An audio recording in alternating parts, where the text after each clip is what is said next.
जय हिंद साथियों। चलिए आज से फिर से हम बिहार स्पेशल का क्लास स्टार्ट करते हैं। कुछ दिन आपको ये क्लास ऑफ कर दिए थे, लेकिन अब आपको हम ये पूरा कंप्लीट करवाएंगे। ये क्लास आपका अब रेगुलर चलेगा। देखिए बहुत सारे स्टूडेंट का मुझे मैसेज आ चुके हैं, कॉल आ चुके हैं कि सर जो बिहार स्पेशल का सीरीज है उसे चलाइए, क्योंकि आपका नोट्स बहुत ही शानदार है। तो इस नोट से सारा चीज़ आपको क्लियर हो जाते हैं, तो आप ये क्लास करवाइए। तो इसीलिए आपको हम ये क्लास दोबारा स्टार्ट कर रहा हूँ और आपको हम ये कंप्लीट पूरे करवाएंगे।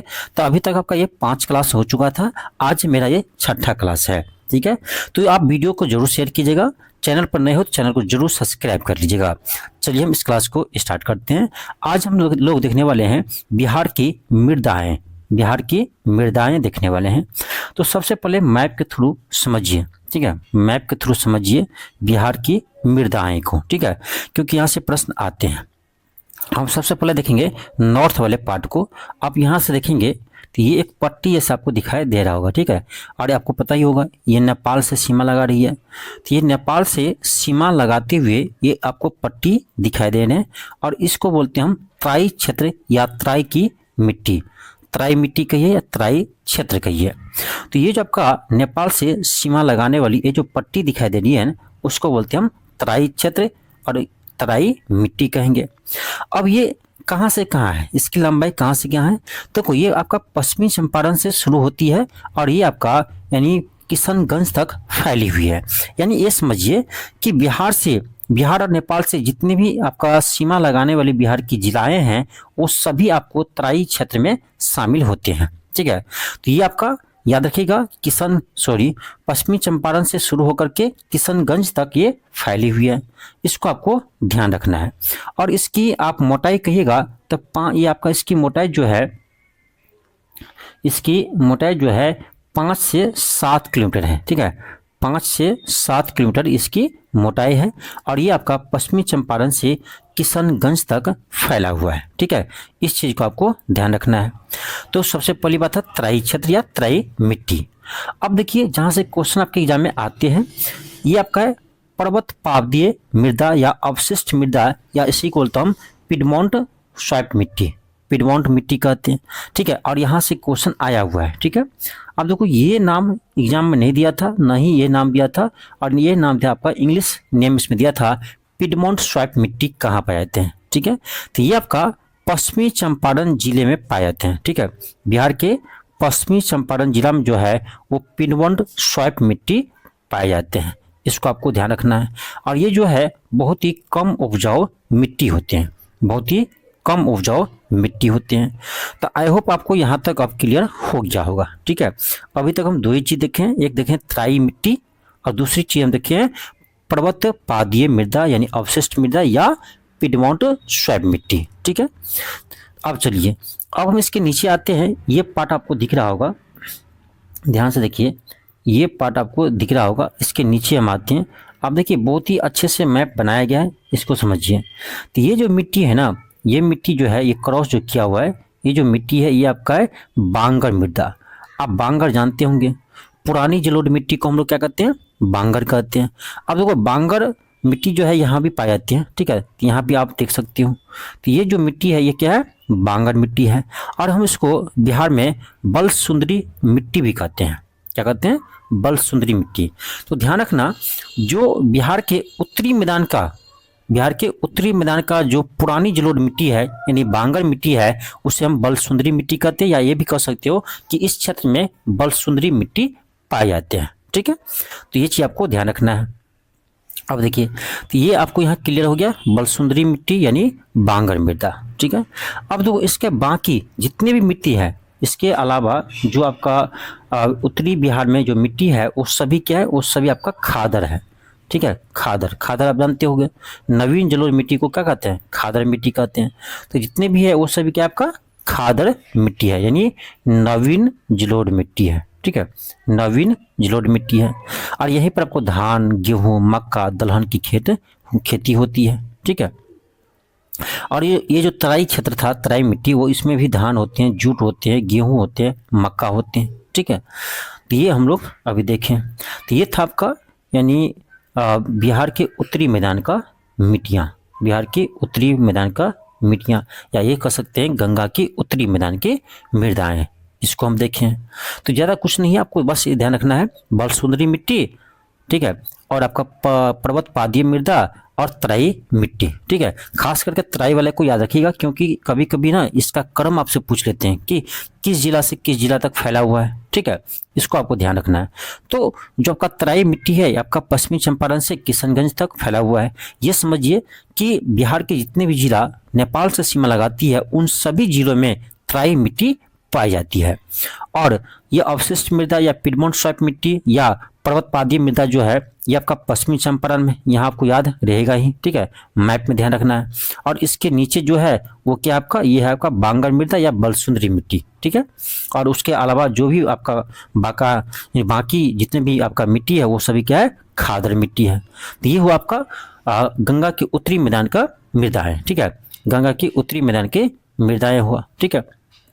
अब चलिए, अब हम लोग देखेंगे गंगा की दक्षिणी मैदान की मृदाएं, और यहीं से प्रश्न आपके एग्जाम में ज़्यादा आते हैं, ठीक है, इसलिए आप ध्यान से पढ़िएगा।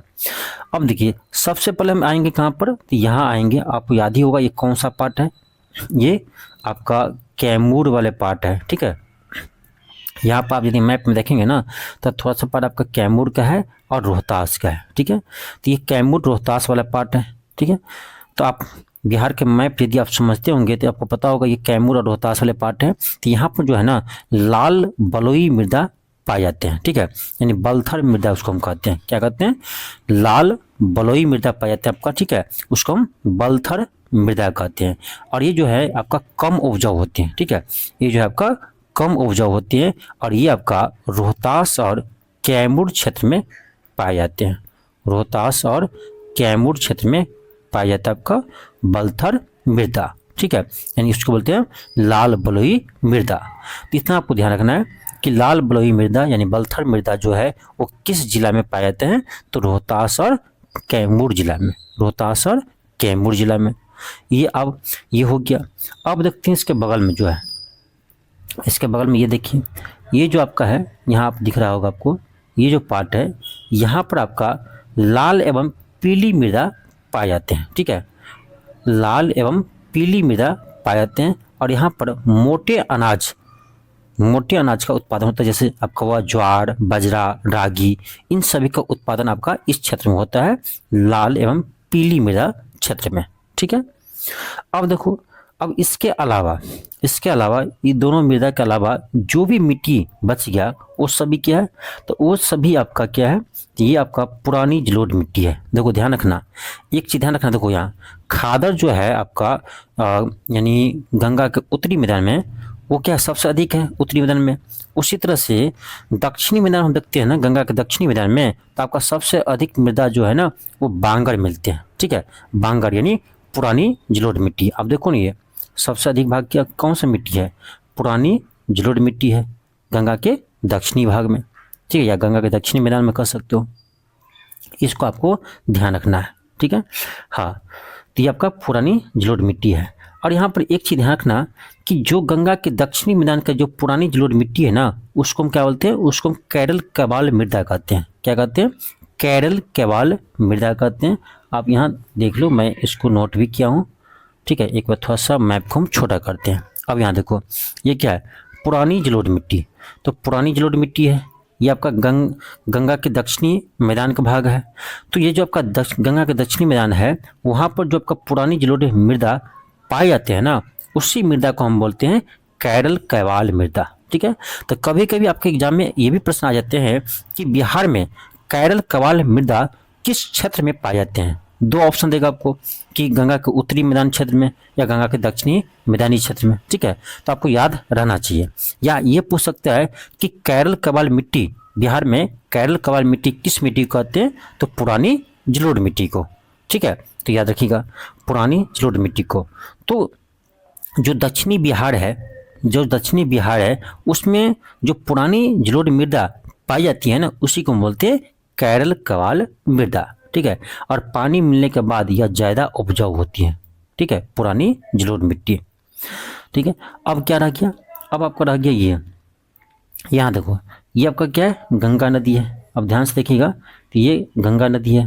अब गंगा नदी के जस्ट आप देखो इसके साइड में, ठीक है, ये जो पार्ट है ध्यान से देखिएगा, गंगा नदी के दक्षिण देखिए, गंगा नदी के दक्षिण देखिए, ये जो पार्ट है ना, इसको बोलते हैं टाल मृदा। क्या बोलते हैं? टाल मृदा बोलते हैं, ठीक है। इसको क्या कहते हैं?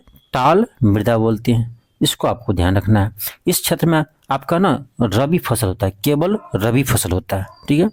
और आपको याद ही होगा कि पटना में सबसे अधिक रबी फसल होता है, ठीक है, पटना में सबसे अधिक रबी फसल होता है। इसका कारण है कि गंगा के क्षेत्र में आते हैं, ठीक है, यानी गंगा के तट पर आते हैं, ठीक है। इस चीज़ को आप ध्यान रखिएगा। अब जो भी आपका बिहार के मृदा से क्वेश्चन बनेंगे, आपको यहीं से प्रश्न आपका आएंगे, ठीक है। अब देखिए, यही बिहार के मृदा को आपको याद रखने के लिए ना, आपको याद रखने के लिए मैप आपको बहुत आवश्यकता है। मैप आपको आना चाहिए, ठीक है। बिहार के मैप को आपको पता रहना चाहिए कि कहाँ पर कौन सा क्षेत्र आते हैं।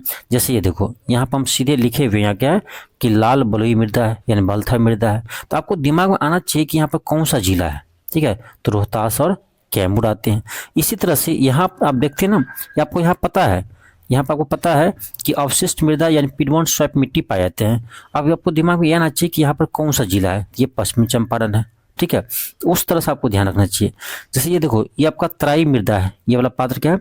तराई मृदा है। तो आपको पता होना चाहिए कि ये इस एरिया में कौन कौन सा जिला आते हैं, ठीक है, ये पता होना चाहिए। तो ये तभी पता होगा जब आप बिहार के मैप को समझे रहेंगे, ठीक है। तो ये हम लोग लगभग ऑलमोस्ट हम बिहार की मृदाएं को देख चुके हैं, ठीक है। बिहार के सभी मृदा को हम देख चुके हैं। और ध्यान रखिएगा, यहाँ से प्रश्न ज़्यादा आते हैं, यहाँ से प्रश्न आते हैं और बलथर मिट्टी से प्रश्न आते हैं, ठीक है। तो ध्यान रखिएगा, और टाल मृदा को ध्यान रखिए और तराई क्षेत्र को ध्यान रखिए। चलिए अब हम आगे बढ़ते हैं। अब हम देखते हैं अब अगला टॉपिक क्या है। ये हम लोग देखिए, अब हम देखेंगे बिहार की जलवायु, बिहार की जलवायु। अब देखिए, बिहार की जलवायु की बात करें तो देखो, बिहार की जलवायु जो है ना, विभिन्न भूगोलवेताओं ने विभिन्न प्रकार से उसको बांटा है। और इसीलिए आपको देखेंगे कि विभिन्न भूगोलवेताओं के अनुसार बिहार में आपको एक क्वेश्चन आते हैं, ठीक है। विभिन्न भूगोलवेताओं के अनुसार आपसे पूछते हैं कि उत्तरी बिहार या दक्षिणी बिहार को किस वर्ग में बांटा है। खास करके आपका कोपेन वर्ग वाला क्वेश्चन बहुत बार आ चुका है बिहार के एग्जाम में। तो हम लोग देखेंगे अब बिहार की जलवायु। बात करें हम बिहार की जलवायु का, तो बिहार की जलवायु उपोष्ण कटिबंधीय जलवायु है, ठीक है। उपोष्ण कटिबंधीय मानसूनी जलवायु है। आपसे कोई पूछे कि बिहार की जलवायु कैसी है, तो सिंपली कह सकते हैं मानसूनी जलवायु है, ठीक है, या उपोष्ण कटिबंधीय मानसूनी जलवायु है, या उपोष्ण कटिबंधीय जलवायु है, ठीक है। इसको आप ध्यान रखिएगा। और बात करें कि बिहार में मानसून का आगमन कब होता है, तो याद रखिएगा, बिहार में मानसून का आगमन जून के दूसरे सप्ताह में होता है, ठीक है। बिहार में मानसून का आगमन जून माह के दूसरे सप्ताह में होती है। और डेट या आपसे पूछे तो याद रखना 10 से 15 जून के बीच, 10 से 15 जून के बीच बिहार में मानसून प्रवेश करती है। बिहार में मानसून प्रवेश करती है कब? 10 से 15 जून के बीच, ठीक है। और वापस कब लौटती है?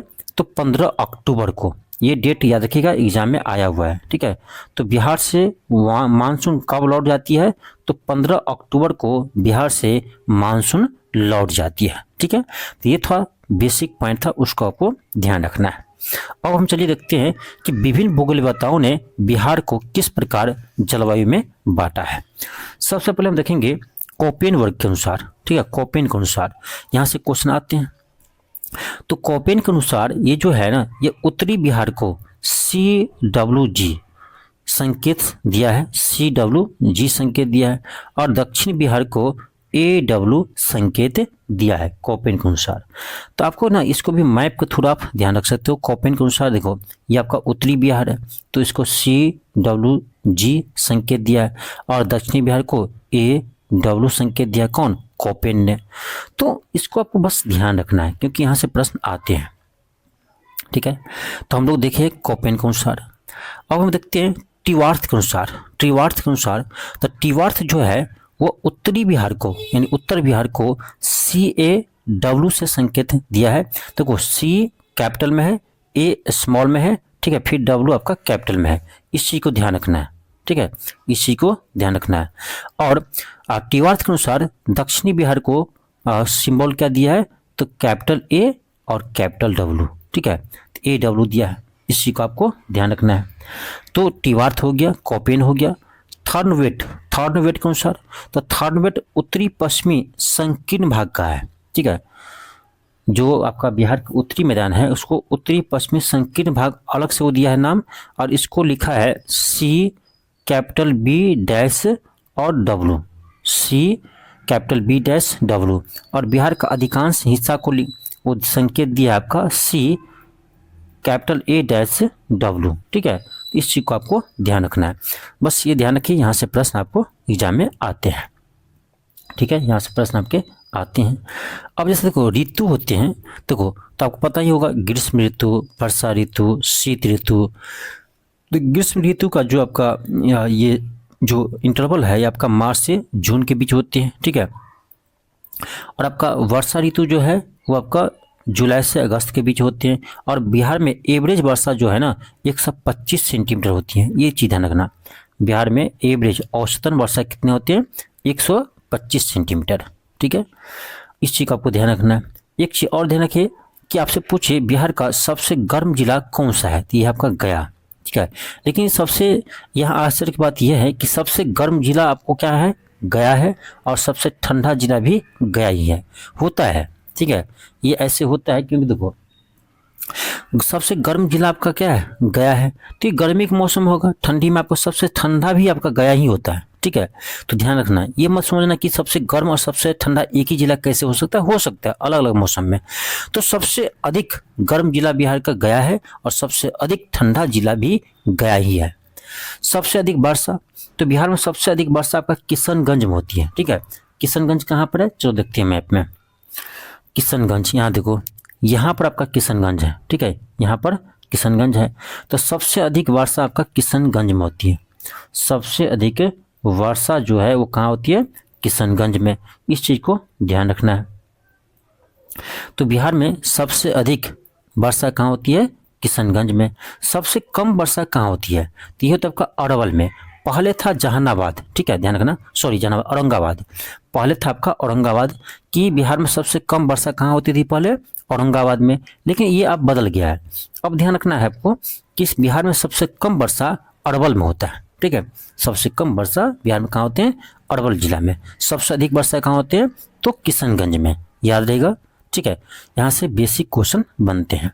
चलिए अब हम देखते हैं मेन चीज़, ठीक है, ये आपका बिहार की कृषि जलवायु प्रदेश, यहाँ से डीपली प्रश्न आते हैं, इसीलिए आप इसको ध्यान से देखिएगा, यहाँ से भी प्रश्न आते हैं, ठीक है, और जब भी आते हैं तो बहुत ही अच्छे प्रश्न आते हैं, सबसे प्रश्न नहीं बनते हैं, ठीक है, कुछ टॉपिक ऐसे होते हैं ना जहाँ से आपको डीपली नॉलेज रहने के बाद ही प्रश्न बनते हैं, यही आपका ये है, ठीक है, बिहार के कृषि जलवायु प्रदेश, कृषि जलवायु प्रदेश। देखिए ऐसे देखा जाए ना तो बिहार के कृषि जलवायु प्रदेश जो है ना ये 3 भागों में बांटा हुआ है। कितने, 3 भागों में बांटा हुआ है, 3 भागों में बांटा हुआ है, ठीक है, लेकिन जब हम पढ़ेंगे तो आपको लगेगा कि 4 भागों में बांटा है, लेकिन 4 भाग में नहीं बांटा है, 3 भाग में बांटा है, ठीक है, तो ध्यान से पढ़िएगा। ये सिंपल क्वेश्चन आपसे पूछा जाए कि बिहार की कृषि जलवायु प्रदेश कितने भागों में बांटा गया है, ठीक है, या कितने भागों में है, तो 3 ही याद रखना है, ठीक है, 3 भाग में ही बटा हुआ है। तो बिहार की कृषि जलवायु प्रदेश कितने हैं, तो 3 है। अब चलिए देखते हैं उसको। ये देखो ये क्या है, ये आपका बिहार का मैप है, आप ध्यान से देखेंगे, थोड़ा सा जूम कर लेते, ठीक है, क्योंकि मुझे समझाना है। यहाँ देखिए ये आपका बिहार की मैप है, ये आपका बिहार की मैप है। अब यहाँ ध्यान से देखिएगा, यहाँ पर आप ध्यान से देखिएगा तो यहाँ पर देखिए, ये देखो जोन वाइज उसको बटा हुआ, यहाँ से देखेंगे तो ये आपका जोन 1 हुआ, और ये जोन 1 जो है कृषि जलवायु प्रदेश, जोन 1 जो है उसमें टोटल 13 जिला है, ठीक है। तो प्रश्न आपसे आ जाएंगे मैच द कॉलम में, मैच द कॉलम में प्रश्न आ जाएंगे, या सिंपली प्रश्न पूछ देगा कि बिहार के जोन 1 कृषि जलवायु क्षेत्र जोन 1 में कितने जिले आते हैं, तो 13 जिला आते हैं, तो ये याद करना ही पड़ेगा, ठीक है। तो आपको जोन 1 में 13 जिला आते हैं, ठीक है, उसको आपको ध्यान रखना है। अब देखिए आपका कौन कौन जिला आते हैं, तो उसके लिए आपको मैप का आइडिया रहना चाहिए। मैप का आइडिया आपको रहेगा तो ये आपको पता चल जाएगा। ऐसे आप 13 जिलों को याद नहीं रख सकते हो, ठीक है। लेकिन मैं आपको दिखा रहा हूँ कि ये पार्ट जो है ना, ये आपका जोन 1 है। तो आपको दिमाग में आना चाहिए कि यहाँ देखो पश्चिमी चंपारण होगा, यहाँ पूर्वी चंपारण होगा, यहाँ सीतामढ़ी होगा। तो ये सब आपको दिमाग में आना चाहिए कि जोन 1 में इसका मतलब सीतामढ़ी आते हैं, पश्चिमी चंपारण आते हैं, पूर्वी चंपारण आते हैं, ठीक है। मधुबनी भी आते हैं, क्योंकि देखो मधुबनी आपका इसके आसपास होगा, यहाँ तक गया है, तो मधुबनी भी इसी में आते हैं। दरभंगा आते हैं, समस्तीपुर आते हैं, समझ गए। तो लेकिन आपको इतना नहीं याद रखना है कि 13 जिला कौन कौन सा है, ठीक है। बस इतना ध्यान रखिए कि कृषि जलवायु क्षेत्र जोन 1 में 13 जिला आते हैं, ठीक है। बस मैप पर ध्यान रखिए ये जोन 1 कहाँ पर है, बस जिला आप काउंट कर लेंगे, ठीक है। उसके बाद आपका है जोन 2। जोन 2 है तो जोन 2 में 8 जिला आते हैं, ठीक है। कृषि जलवायु क्षेत्र 2 में आपका टोटल 8 जिला आते हैं, ये ध्यान रखना है। कृषि जलवायु क्षेत्र जोन 1 में 8 जिला आते हैं, सॉरी जोन 2 में, जोन 1 में 13, जोन 2 में 8 जिला आते हैं। अब बारी रही आपका जोन 3 का। यहाँ देखिए जोन 3, तो ये पूरे आपका जोन 3 में आते हैं, ठीक है। ये जो आपका दक्षिणी बिहार है ना, ये पूरा आपका जोन 3 में आते हैं। लेकिन उसको अच्छे से समझने के लिए जोन 3 को भी 2 भाग में बांट दिया है, 3A और 3B। लेकिन क्रम ध्यान रखना, देखो इधर से हम आ रहे हैं, यहाँ देखो, यहाँ से आप क्लॉकवाइज घूमेंगे ना, तो पहले जोन 1 है, फिर जोन 2 है, फिर जोन 3 है। तो 3 में 3A पहले है, ठीक है। 3A पहले है, तो 3A में 6 जिला है और 3B में आपका कितना है, 11 जिला है। यदि आपके एग्जाम में 3AB ना दे करके सिर्फ जोन 3 दिया है ना, तो आप इसमें काउंट कर लेना कितना होगा, 17 जिला होगा, ठीक है। क्वेश्चन पूछने पर डिपेंड करता है क्वेश्चन किस तरह से आपको दे रहे हैं एग्जाम में, ठीक है। बस आपको उस तरह से आपको ध्यान रखना है, रटना नहीं है कि जोन A में 6 जिला है, जोन B में 11 जिला है। सीधे आपका एग्जाम आ जाएगा जोन 3 में कितना जिला है, तब क्या करोगे, ठीक है। इसीलिए ध्यान रखना कि जोन 1 में 13 जिला है, जोन 2 में 8 जिला है, जोन 3 में 17 जिला है। लेकिन जोन 3 को 2 भागों में बांटा गया है, zone A, zone 3A, 3B। तो जोन 3A में 6 जिला है, जोन 3B में 11 जिला है। इस बात को आपको ध्यान रखना है, ठीक है। इस बात को आपको ध्यान रखना है। बस कृषि जलवायु क्षेत्र में यही आपका इम्पोर्टेंट है, ये आपको याद रखना है कि किस जोन में कितने जिला है। और बहुत हो सके तो आप ये भी ध्यान रखो कि जोन का जो आपका यानी लोकेशन है वो ध्यान रखिए, क्योंकि यदि कभी आ जाए एग्जाम में कि कृषि जलवायु क्षेत्र 1 में, जोन 1 में कौन से जिला आते हैं, तो मैप में ना दिमाग में आपको रहना चाहिए कि ये जोन 1 कहाँ पर है। उस अनुसार से आप ये मैप में समझ सकते हो कि वो जिला कौन कौन सा इसमें आएगा, ठीक है। तो मैप समझना बहुत ज़रूरी है। चलिए आगे हम बढ़ते हैं। अब देखो यहाँ पर कुछ जो भी इम्पोर्टेंट पॉइंट है उसको हम देख लेते हैं। जैसे आपका जोन 1 है, तो जोन 1 में आपका लगभग 30% तक सिंचाई होती है, ठीक है। ये सब इसमें गन्ना, लीची, धान, गेहूँ, मक्का खेती होती है। जोन 2 20% सिंचाई होती है, जूट, पटसन, चाय, मूंग की खेती होती है। जोन 3A में क्या होता है, आपका 49% सिंचाई होती है, उसमें गेहूँ, दाल, अरहर, चना आदि की खेती होती है, ठीक है। ये था आपका इम्पोर्टेंट। अब हम लोग देखेंगे यानी बिहार की खनिज, ठीक है। बिहार की खनिज को हम देखेंगे, बिहार की खनिज को देखेंगे। चलिए इससे भी हम देख लेते हैं इसी वीडियो में। बिहार की खनिज देखिए, आपको पता ही होगा कि जब बिहार से आपको झारखंड अलग हुआ, कब अलग हुआ, तो देखो भाई झारखंड जो है ना, झारखंड जो है वो अलग हुआ था आपका 15 नवंबर 2000 ईस्वी को, ठीक है। 15 नवंबर 2000 ईस्वी को बिहार से झारखंड अलग हो गया था, ठीक है। जब अलग हुआ तो 94% खनिज झारखंड अपने पास लेकर चला गया, यानी लगभग 100% कह सकते, पूरा खनिज लेकर चला गया कौन, झारखंड। तो बिहार जो है वो बिहार में मात्र 6% खनिज बच गया, ठीक है। बिहार में खनिज उतना नहीं है, समझ रहे, 94% खनिज चला गया झारखंड के पास, समझ गए। तो 6% खनिज आपका केवल बिहार के पास बचा। अब उसमें हम देख लेते हैं कि ये कौन कौन सा खनिज है और किस जिले में पाए जाते हैं, क्योंकि यहाँ से क्वेश्चन आते हैं। और ये जो बिहार में खनिज है ना, आप देखना मैक्सिमम आपको ये रोहतास में मिलेगा या मुंगेर में मिलेगा, रोहतास मुंगेर में, ठीक है, पठारी क्षेत्र में मिलेगा। जो झारखंड से सीमा लगाती है ना, उसी वाले पार्ट में आपको खनिज भी पाए जाते हैं। तो ये चीज़ आपको ध्यान रखना है। चलिए देखते हैं, पहला आपका है पैरेट्स, ठीक है, पैरेट्स, यहाँ से क्वेश्चन आए हुए हैं। तो पैरेट्स जो है ना, ये पैरेट आपका रोहतास में पाए जाते हैं, ठीक है। आमझौर, जगह का नाम देखिए आमझौर, तो रोहतास में पैरेट्स पाए जाते हैं। और ये भारत का 95% पैरेट्स का उत्पादन केवल रोहतास में होता है, ठीक है। तो यानी बिहार जो है ना, वो पैरेट्स के उत्पादन में पूरे देश में प्रथम स्थान पर है। 95% पैरेट्स का उत्पादन करता है केवल और केवल बिहार। और ये कौन सा जिला है? रोहतास है, इसलिए ध्यान रखना। और इसका यूज कहाँ होता है? उर्वरक क्षेत्र में होता है। अगला आपका है चूना पत्थर, यहाँ से क्वेश्चन आया हुआ है। चूना पत्थर ये आपका रोहतास और कैमूर क्षेत्र में पाए जाते हैं। और ये क्वेश्चन आया भी है कि कैमूर का पठार किसके लिए प्रसिद्ध है? कैमूर का पठार किसके लिए प्रसिद्ध है? तो ये है आपका चूना पत्थर के लिए। समझ रहे हैं? कैमूर का पठार किसके लिए प्रसिद्ध है? तो ये है आपका चूना पत्थर के लिए। ये और चूना पत्थर का यूज किस में करते हैं? सीमेंट उद्योग में करते हैं। फिर आपका है अब्रक, अब्रक, तो अब्रक आपका नवादा, गया, जमुई, मुंगेर जिला में पाए जाते हैं। नवादा, गया, जमुई, मुंगेर में अब्रक पाए जाते हैं। और उसका यूज हम विद्युत उपकरण बनाने में करते हैं। फिर आपका है सोना, यहाँ से भी प्रश्न बहुत बड़ा है, अभी तक बीपीएससी इस क्वेश्चन को पूछे जा रहे हैं। सोना कहाँ पाते हैं? तो बिहार में सबसे अधिक सोना का उत्पादन आपका जमुई जिला में, ठीक है। करमटिया, जमुई की जगह नाम है करमटिया में जो है वो सोना पाए जाते हैं। पश्चिमी चंपारण के वाल्मीकि नगर में भी मिलता है आपको, ठीक है। हालांकि क्वेश्चन जब भी आया है तो जमुई ही ऑप्शन आपको मिले हैं, ठीक है। अगला है पर सोरा, सोरा का उत्पादन। अब देखो ये क्वेश्चन जो है ना आपका, ये क्वेश्चन जो है अभी हाल ही में आपका बीपीएससी विशेष शिक्षक का एग्जाम हुआ है, उसमें क्वेश्चन पूछा हुआ है सोरा का उत्पादन बिहार में कहाँ होता है, ठीक है। आप जाकर देख लीजिए। तो ऐसा नहीं है, मेरे क्लास आप करते हैं ना, बीपीएससी का कोई भी एग्जाम हो, बीपीएससी का कोई भी एग्जाम हो, और यदि बिहार स्पेशल क्वेश्चन आ रहे हैं ना, सारा का सारा क्वेश्चन हमारे नोट से ही मिल जाएगा, ठीक है। कहीं भी आपको बाहर नहीं मिलेगा। इसके लिए क्या होगा, आप पूरा क्लास देख लीजिए या आप खुद से नोट्स पढ़ लीजिए। नोट्स कहाँ मिलेगा? तो ये आपको एल के क्लासेस ऐप पे मिलेगा, ठीक है। तो शानदार नोट्स है।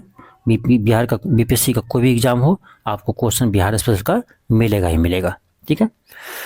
ये ताज़ा आपको उदाहरण दिखा देंगे। सोरा वाला क्वेश्चन अभी 1-2 दिन पहले आपको जो बीपीएससी विशेष शिक्षक का एग्जाम हुआ है उसमें क्वेश्चन पूछा हुआ है। तो देखो बिहार में सोरा का उत्पादन आपका सारण जिला में होता है, सारण में, पूर्वी चंपारण में होते हैं, ठीक है। सारण, पूर्वी चंपारण, बेगूसराय, मुजफ्फरपुर, समस्तीपुर में, लेकिन मेन ध्यान रखना सारण। फिर आपका यूरेनियम है, तो यूरेनियम का उत्पादन ना बिहार के गया जिला में होते हैं, ठीक है, गया जिला में। अगला है आपका चीनी, ठीक है, क्या है? चीनी मिट्टी, चीनी मिट्टी, तो चीनी मिट्टी भी क्वेश्चन आया हुआ है भागलपुर, चीनी मिट्टी भागलपुर, मुंगेर, बांका। अगला आपका है अग्निसार मिट्टी, पूर्णिया, मुंगेर। खनिज तेल कहाँ मिलते हैं बिहार में? मुंगेर, रोहतास, पूर्णिया। टीन, गया, टीन का उत्पादन कहाँ होता है बिहार में? गया। डोलामाइट, रोहतास, डोलामाइट, गंधक, रोहतास, डोलामाइट, गंधक, रोहतास। बॉक्साइट, ये भी क्वेश्चन आता है। बॉक्साइट, बिहार में बॉक्साइट का उत्पादन कहाँ होता है? मुंगेर में, खड़गपुर की पहाड़ी में, ठीक है, खड़गपुर की पहाड़ी में, मुंगेर में। एल्युमिनियम का एक्स है, आपको पता ही होगा, बॉक्साइट। क्वार्जाइट, मुंगेर में। तो बॉक्साइट, क्वार्जाइट, ये मुंगेर में। एवेस्टस, मुंगेर, ठीक है, एवेस्टस, मुंगेर। इस चीज़ का आपको ध्यान रखना है। फिर बचा आपका कोयला, भागलपुर, मुंगेर, ठीक है। चलिए आगे देखते हैं। आगे आपका क्या है? ये आपका कृषि है, ठीक है, कृषि रोड मैप है। फिर आपका ऊर्जा है, ठीक है। चलिए आज यहीं तक रहने दीजिए, कल मैं आपको अगले क्लास में इसके आगे हम करवाऊंगा, ठीक है। देखिए इसी तरह से हम छोटे छोटे क्लास करके, ठीक है, छोटे छोटे लेक्चर लेंगे, लेकिन आपको हम पूरे कंप्लीट करवा देंगे, जिससे आपको भी पढ़ने में आसान हो, कम समय लगे और रिवाइज जल्दी कर ले, ठीक है, और मुझे भी कम समय लगे। तो छोटे छोटे लेक्चर लेकर आएंगे और इसी तरह से हम आपको पूरे बिहार स्पेशल कवर करवा देंगे। बिहार का ज्योग्राफी, हिस्ट्री, पॉलिटी, ठीक है, इकोनॉमिक्स, सारा हम कवर आपको करवा देंगे, ठीक है।